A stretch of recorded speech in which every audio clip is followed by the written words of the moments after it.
하늘의 문을 여소서. 이곳을 주목하소서. 주를 향한 노래가 꺼지지 않으니 하늘을 열고 보소서. 이곳에 임재하소서. 주님을 기다립니다. 기도의 향기가 하늘에 닿으니 주여 임재하여 주소서. 이곳에 오셔서 이곳에 앉으소서. 이곳에서 드리는 예배를 받으소서. 주님의 이름만이 오직 주의 이름만 이곳에 있습니다. 여호와께서는 자기에게 간구하는 모든 자, 곧 진실하게 간구하는 모든 자에게 가까이 하시는도다. 그는 자기를 경외하는 자들의 소원을 이루시며 또 그들의 부르짖음을 들으사 구원하시리로다. 아멘. 사도신경으로 우리의 흔들리지 않는 신앙을 고백합니다. 전능하사 천지를 만드신 하나님 아버지를 내가 믿사오며 그 외아들 우리 주 예수 그리스도를 믿사오니 이는 성령으로 잉태하사 동정녀 마리아에게 나시고 본디오 빌라도에게 고난을 받으사 십자가에 못 박혀 죽으시고 장사한 지 사흘 만에 죽은 자 가운데서 다시 살아나시며 하늘에 오르사 전능하신 하나님 우편에 앉아 계시다가 저리로서 산자와 죽은 자를 심판하러 오시리라. 성령을 믿사오며 거룩한 공회와 성도가 서로 교통하는 것과 죄를 사하여 주시는 것과 몸이 다시 사는 것과 영원히 사는 것을 믿사옵나이다. 아멘. 앉으셔서 찬송가 183장 찬양합니다.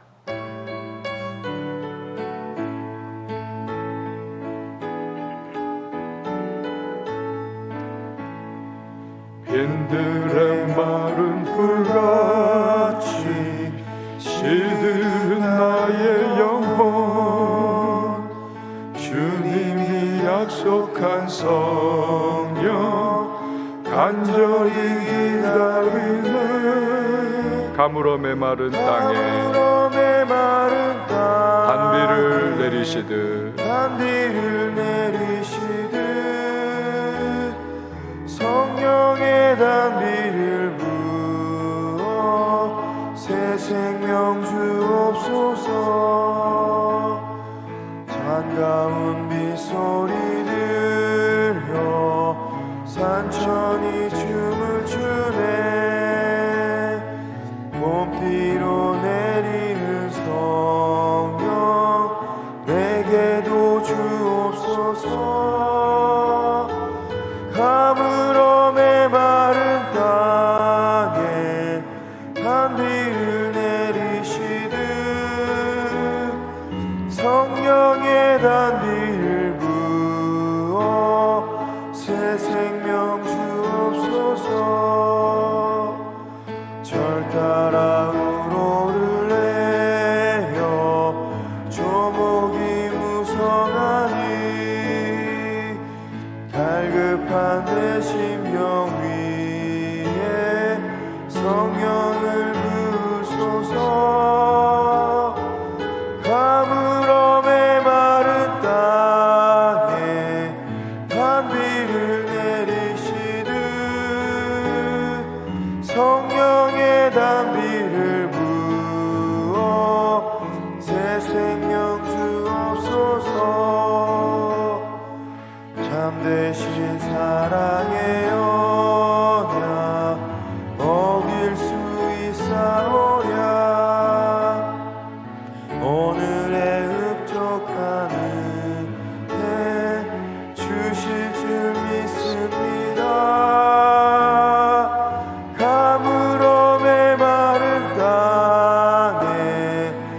단비를 내리시듯 성령의 단비를 부어 새 생명 주옵소서.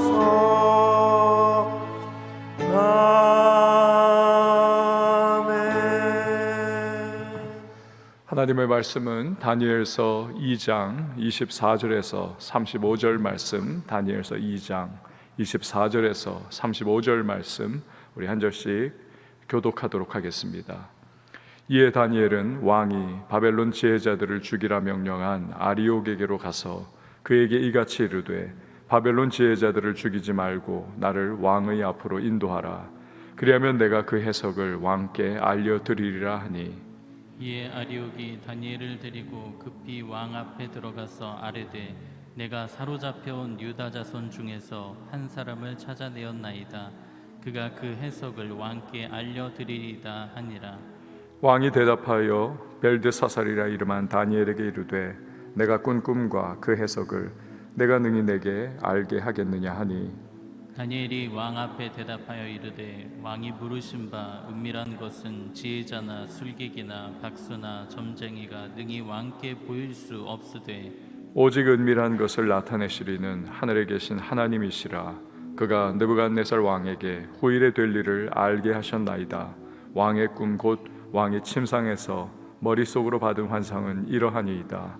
왕이여 왕이 침상에서 장래일을 생각하실 때에 은밀한 것을 나타내시는 이가 장래일을 왕에게 알게 하셨사오며 내게 이 은밀한 것을 나타내심은 내 지혜가 모든 사람보다 낫기 때문이 아니라 오직 그 해석을 왕에게 알려서 왕이 마음으로 생각하던 것을 왕에게 알려주려 하심이니이다. 왕이여 왕이 한 큰 신상을 보셨나이다.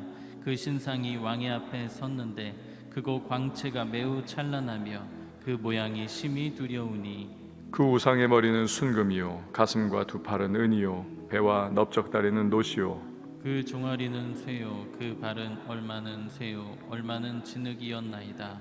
또 왕이 보신즉 손대지 아니한 돌이 나와서 신상의 쇠와 진흙의 발을 쳐서 부서뜨리매 그때에 쇠와 진흙과 놋과 은과 금이 다 부서져 여름 타작 마당의 겨같이 되어 바람에 불려 간 곳이 없었고 우상을 친 돌은 태산을 이루어 온 세계에 가득하였나이다. 아멘. 기도하시겠습니다. 드린 예물 감사헌금, 예배헌금, 1000번째 서원헌금 봉헌합니다. 주님, 오늘도 기도로 하루를 열게 하시고 하나님의 부으시는 이 내리는 비와 같은 은혜를 누리며 복된 하루의 길을 살아갈 수 있는 은총을 주시니 참 감사를 드립니다. 마음과 심령을 주님 앞에 초점 맞추고 하나님 주실 그 세미한 음성을 기대하며 나갈 때 오늘도 말씀을 통해서 또 기도 가운데 그 뜻을 밝혀주시고 우리를 인도하시는 성령의 이끄심 속에 하루의 길 잘 달려가는 주님의 사람들이 되게 하여 주시옵소서. 좌로나 우로나 치우치지 않게 하시고 믿음의 정로를 걸어가게 하시고 모든 선택과 결정의 때에 성령의 인도하심을 받고 하나님의 마음을 시원하게 해드리며 또 주께서 원하시고 기뻐하시는 그 길 걸어가는 우리 모두가 되게 하여 주시옵소서. 기도 가운데 하나님 앞에 올려드리는 제목마다 주께서 계획하신 그 뜻을 따라 풍성한 은혜를 누리게 하시되 가장 최선의 순간 최상의 방법으로 응답 주시는 하나님을 경험하고 간증의 주인공들로 기쁨으로 주변에 하나님의 행하심을 드러낼 수 있는 우리 모두가 되게 하여 주시옵소서. 가정과 자녀와 또 범사를 주 앞에 올려드릴 때마다 전능하신 하나님의 능력을 체험케 하시며 교회와 시대와 나라와 민족을 위하여 간구할 때에 하나님의 역사하심의 그 기이하신 방법을 우리 목도하고 감사할 수 있는 주의 백성들이 되게 하여 주시옵소서. 드린 귀한 예물들이 있습니다. 믿음 담고 기도의 소망 담아 주님 앞에 봉헌할 때 하늘의 문을 열어 응답해 주시고 우리의 구하는 것이나 생각하는 것에 넘치는 풍성한 역사로 함께해 주실 줄 믿습니다. 또한 쓸 것을 채워주시고 공급하시는 여호와 일의 능력을 경험케 하여 주시옵소서. 주여, 오늘도 섬기던 반주자에게 주의 평강과 은총으로 함께해 주시고 그 섬김이 주님의 마음에 기쁨 되게 하시고 기도의 풍성한 구체적인 응답을 경험하는 축복의 사람이 되게 하여 주시옵소서. 이후에 모든 시간을 맡겨드리고 예수님의 이름으로 기도합니다. 아멘. 작년에 인도의 진해경 로수종 선교사님에게 갔을 때 공기가 참 안 좋더라고요. 야, 이런 데서 이거 몇 년을 이거 살면 분명히 기관지 문제가 심각하게 생기겠다, 그렇게 생각을 했습니다. 우리는 너무나 힘든데 그곳에 살고 계시는 선교사님은 뭐 그냥 아무것도 아닌 것처럼 뭐 다 그렇죠 뭐 이렇게 지나가시더라고요. 상황이 원래 늘 그렇기 때문에 그게 그런 겁니다. 근데 인도에서는 뭐 공기라든지 교통 상황에 참 열악한 뭐 환경, 생활 뭐 이런 것도 다 힘들지만 또 거기 있는 그 현지 인도 사람들 카스트 제도, 이건 지옥입니다. 아직도 신분이 구별이 되어 있는 거죠. 명예살인이라는 것도 일어나지 않습니까? 계급이 다른, 그 계층이 다른 남녀가 사랑에 이게 뭐 화학작용이 갑자기 일어나가지고 한눈에 반해가지고 뭐 그렇게 그냥 푹 빠져버리는 겁니다.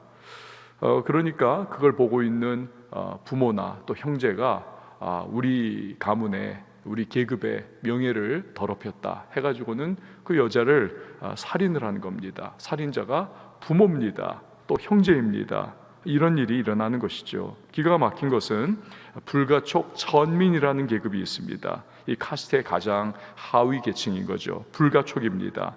그러니까 이 사람들은 보통 사람들과 접촉도 하면 안 되는 그러한 천민들입니다. 엉덩이 쪽에 빗자루를 매달고 다닙니다. 자기가 지나가는 길이라든지 있던 그 자리를 다 쓸어버려야 하는 겁니다. 아주 더럽다는 거죠. 그러니까 현대 사회가 됐음에도 불구하고 문명화가 된 이 시대를 살아감에도 불구하고 아무리 해도 이 어처구니 없는 카스트 제도의 이 모든 담을 뛰어넘을 수가 없는 그러한 모습인 것이죠. 조선시대 역시도 여러분 신분제도가 확실하지 않았습니까? 근데 기독교가 들어와 가지고 이 신분제도를 뛰어넘은 것입니다. 그러니까 아직 신분제도가 있을 때도 그럴 수가 있었던 거지요. 그 한 예가 유명한 그 금산교회가 아닙니까? 주인과 종이 한 교회를 다니는 겁니다. 게다가 주인과 종이 장로 투표에 함께 그렇게 후보자가 되는 겁니다. 문제는 투표 결과죠. 종이 이제 장로님이 되셨고 주인이 떨어진 겁니다. 그럼 뭐 난리가 났어야 하는데 그 주인이 담담히 그것을 받아들이고 오히려 누구보다도 이 종이 장로님 된 분을 정말 지극정성으로 섬기고 모든 풀 서포트를 다해가지고 결국에는 목회자가 되도록 그렇게 지원을 하지 않습니까? 그러니까 이 종이 장로님이 되고 목회자가 되고 그리고는 그 교단의 나중에는 총회장까지 되는 그런 놀라운 역사가 일어나는 거죠. 이처럼 기독교가 들어갈 때에 모든 제약과 신분제가 완전히 이게 초월되는, 뛰어넘는 그러한 역사가 나타나는 것이죠. 인도도 힌두교가 대세가 아니라 나중에 기독교가 대세가 되면 인도도 카스트 제도가 무용지물이 될 수가 있을 겁니다. 왜요? 하나님께서 사람의 모습으로 이 땅에 오시지 않았습니까? 그러니까 이 자체가 벌써 신분을 뛰어넘는 거지요. 그걸 기독교가 보여주는 것입니다. 바울 서신에서도 늘 말하는 것이 무엇입니까? 한 형제요 한 자매다라는 거죠. 그 기독교가 들어가는 곳마다 신분제가 철폐가 됩니다. 문명이 퇴치됩니다. 남녀 차별이 다 사라집니다. 온갖 악습이 다 철폐가 되는 거죠. 그야말로 기독교가 들어가면 생명의 역사가 불이듯 일어나는 것입니다. 오늘 본문에서 다니엘이 바로 그것을 또 한 가지의 모습으로 보여주는 겁니다. 여러분 24절 말씀을 보시기를 바랍니다. 이에 다니엘은 왕이 바벨론 지혜자들을 죽이라 명령한 아리옥에게로 가서 그에게 이같이 이르되 바벨론 지혜자들을 죽이지 말고 나를 왕의 앞으로 인도하라. 그리하면 내가 그 해석을 왕께 알려드리리라 하니. 느부갓네살이 그냥 막 폭발적인 화가 났습니다. 바벨론 모든 지혜자들 다 죽여라 불같이 명령을 내렸죠. 그런데 다니엘이 세 친구와 함께 합심하여 기도를 하죠. 느부갓네살의 꿈에 관한 계시를 주님으로부터 받습니다. 그러면 다니엘이 자기들만 살아나는 것, 이것만으로도 야, 이거 다행이다 해야 하지 않겠습니까? 그런데 근위대장 아리옥에게 무엇 다니엘이 말을 하고 있습니까? 그 꿈과 해석을 내가 말할 테니까 이 바벨론에 지금 죽어야 할 모든 지혜자들을 죽이지 말아달라고 왕에게 말하라는 겁니다. 아무도 죽이지 말게 해달라. 그리고 또 그렇게 되는 것이죠. 여러분, 다니엘 한 사람 때문에 죽어야만 할 운명에 처했던 사람들이 전부 다 살게 되더라는 겁니다. 이 다니엘이 그야말로 축복의 통로로 쓰임을 받는 것이죠. 성도의 모습을 보여주는 겁니다. 성도는 그가 있는 곳, 그가 나아가는 곳에 하나님의 복이 임하는 축복의 통로, 그가 바로 성도입니다. 그 의식을 가지고 살아가야만 하는 것입니다. 그냥 나만 살면 되지 뭐, 이것이 아니라는 것입니다. 나 때문에 모든 사람이 살아가는 것, 이것이 축복의 유통업자로서의 성도의 모습인 것입니다. 아브라함이 가는 곳마다 하나님의 복이 임하지 않습니까? 요셉이 들어가니까 그가 종이었음에도 불구하고 주인인 보디발의 집에 형통이 막 임하지 않습니까? 그걸 보디발이 아는 겁니다. 쟤 때문에 신의 형통이 우리 집에 임하는구나.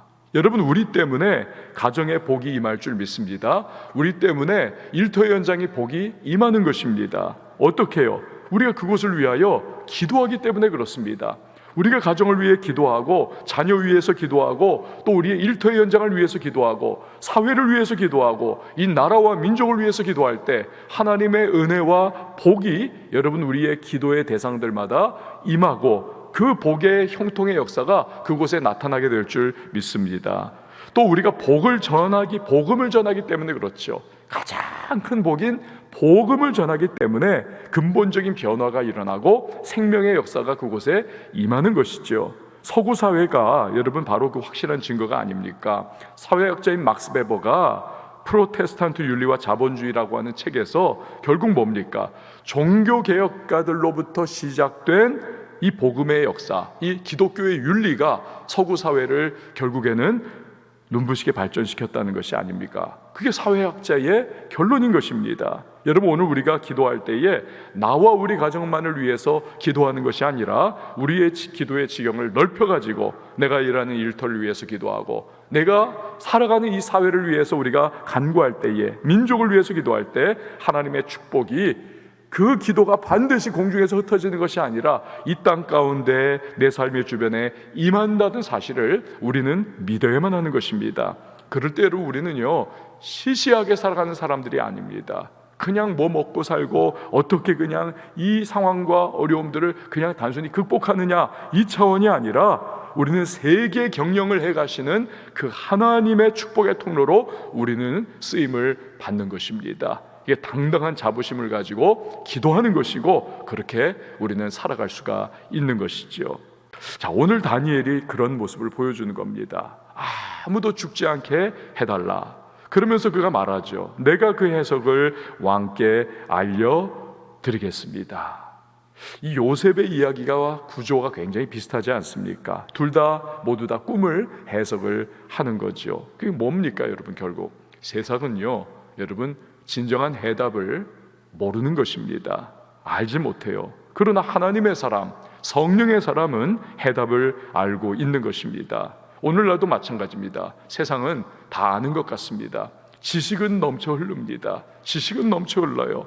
그러나 정말 진정한 지혜, 해답이 무엇이냐? 이 세상은 이것을 알지 못합니다. 우리들 성도는 알고 있습니다. 어디에서 와서 왜 살며 어디로 가는지 우리는 알고 있습니다. 복음의 모든 인생의 해답이 담겨 있기 때문에 그렇습니다. 그래서 우리 성도는 담대할 수가 있는 것이죠. 돌아가는 상황과 환경에 우리는 휘둘리지 않을 수 있는 것이고 두 발을 믿음의 반석 위에 굳게 서고 복음이 우리의 손에 있기 때문에 우리는 담대하게 살아갈 수가 있는 것이죠. 내게 해답이 있다고 우리는 담대하게 외칠 수가 있는 것입니다. 이게 다니엘의 모습인 것이죠. 이게 우리의 모습이 돼야만 하는 것입니다. 여러분 25절 26절 말씀을 보시기를 바랍니다. 25절 26절에 이에 아리옥이 다니엘을 데리고 급히 왕 앞에 들어가서 아뢰되 내가 사로잡혀온 유다 자손 중에서 한 사람을 찾아내었나이다. 그가 그 해석을 왕께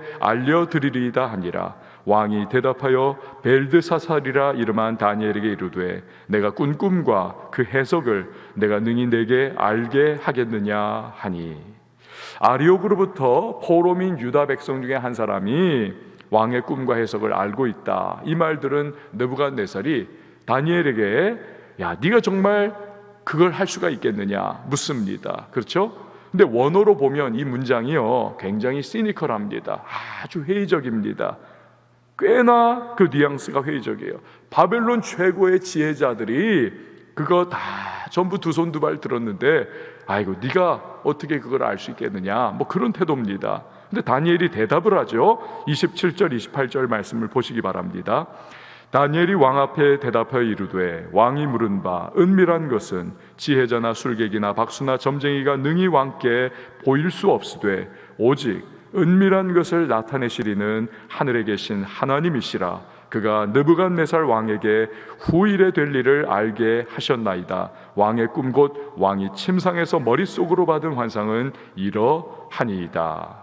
다니엘은 느부갓네살에게 바벨론의 지혜자들은 결코 왕의 요구사항을 만족시킬 수 없다고 합니다. 오직 그 은밀한 일, 즉 꿈과 해석을 나타내 주시는 분은 누구라고요? 하나님이시다. 그는 이야기를 합니다. 여러분 그렇습니다.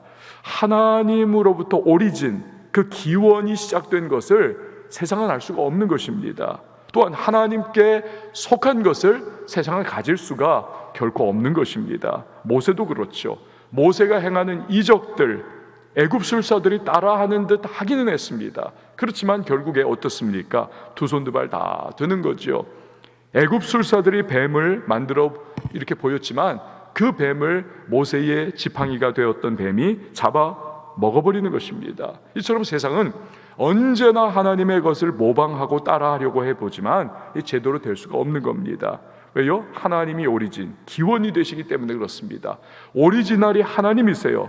세상은 카피하지만 세상은 짝퉁이 될 수밖에 없습니다. 짝퉁은 반드시 문제가 생기는 것이죠. 막혀버리는 겁니다. 며칠 전에 사율인가요? 우리나라에서 연예인 하고 있는 일본 여자분이 정자를 기증을 받아가지고 아기를 낳았습니다.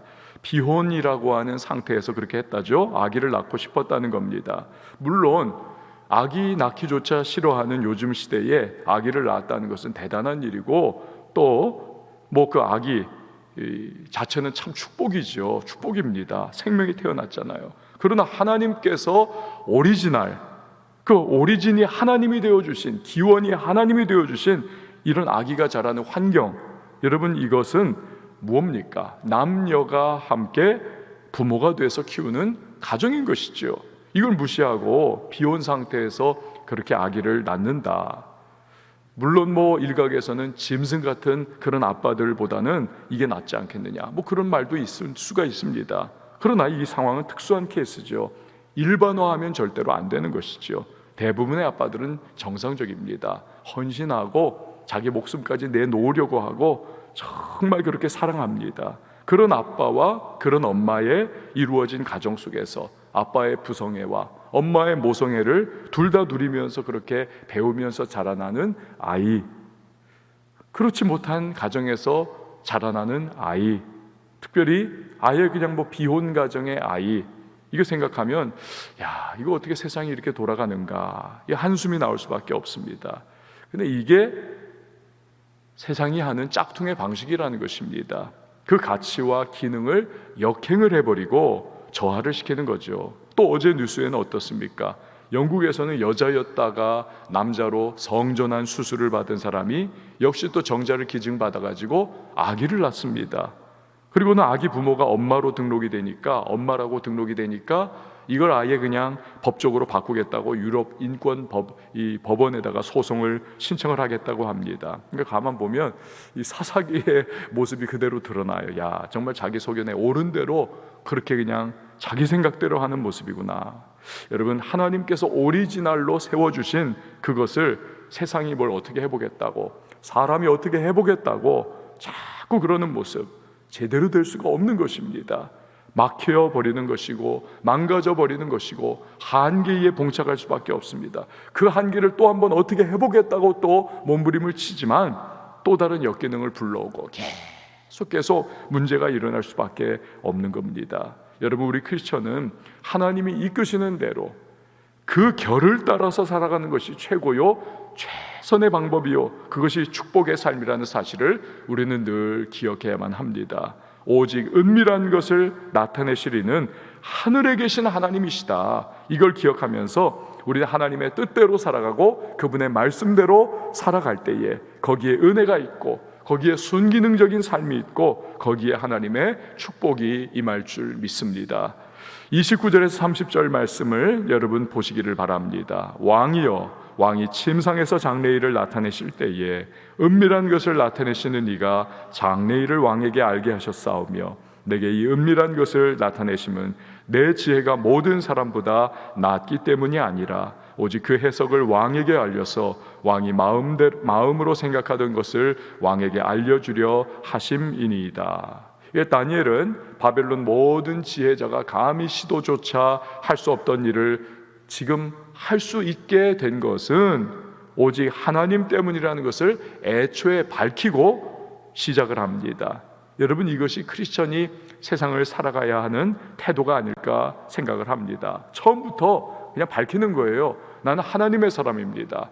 나는 크리스천입니다. 난 믿는 사람입니다. 그렇기 때문에 나는 크리스천의 삶의 방식대로 살아갑니다. 밝히고 시작하는 겁니다. 이렇게 하는 것이 바람직하죠. 그러지 않고 나중에 가가지고 너 크리스천이었어? 너 교회 다니는 사람이었어? 전혀 몰랐어. 이건 당황스러운 거지요. 여러분, 다니엘은 왕의 꿈을 정확하게 말을 합니다. 31절 33절 말씀을 보시기를 바랍니다. 왕이여, 왕이 한 큰 신상을 보셨나이다. 그 신상이 왕의 앞에 섰는데 크고 광채가 매우 찬란하며 그 모양이 심히 두려우니 그 우상의 머리는 순금이요 가슴과 두 팔은 은이요 배와 넓적다리는 노시요 그 종아리는 쇠요 그 발은 얼마는 쇠요 얼마는 진흙이었나이다.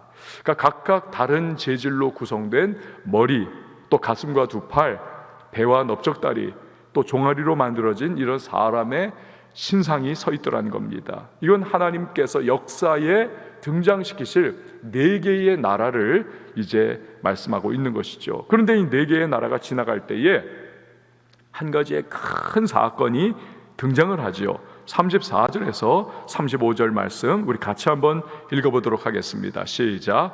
또 왕이 보신즉 손대지 아니한 돌이 나와서 신상의 쇠와 진흙의 발을 쳐서 무너뜨림. 그때의 쇠와 진흙과 놋과 은과 금이 다 부서져 여름 타작 마당에 겨같이 되어 바람에 불려 간 곳이 없었고 우상을 친 돌은 태산을 이루어 온 세계에 가득하였나이다. 아멘. 사람이 손대지 않은 돌이 날아와 가지고 이 신상의 4번째 나라를 의미하는 쇠와 진흙의 발을 쳐서 산산이 부숴버리더라는 것입니다. 그리고 이 돌이 점점 커지더니 태산과 같이 되어서 온 세계에 가득하게 되었다는 것입니다. 여러분, 이 돌이 무엇입니까? 메시아의 나라입니다. 하나님의 나라입니다. 세상은 강대하지만, 세상은 강력해 보이지만 결국에는 그 세상을 덮어버리는 것은 하나님의 나라라는 것입니다. 여러분, 그렇기 때문에 우리에게는 결국 2가지 선택밖에 없습니다. 세상의 것, 그 없어질 세상의 것을 추구할 것이냐, 아니면 영원한 하나님의 나라의 것을 추구할 것이냐. 여러분, 이것이 이 하루를 시작하는 저와 여러분에게 던져진 가장 중요한 질문인 것입니다.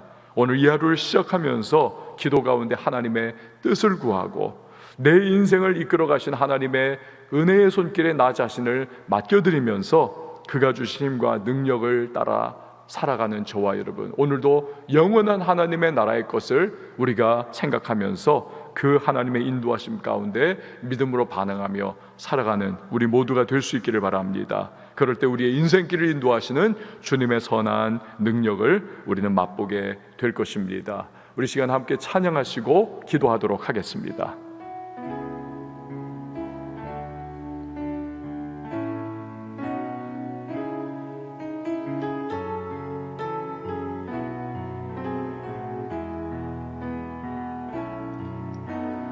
나 주님의 기쁨 되기 원하네. 내 마음을 새롭게 하소서. 새 부대가 되게 하여 주사 주님의 빛 비추게 하소서.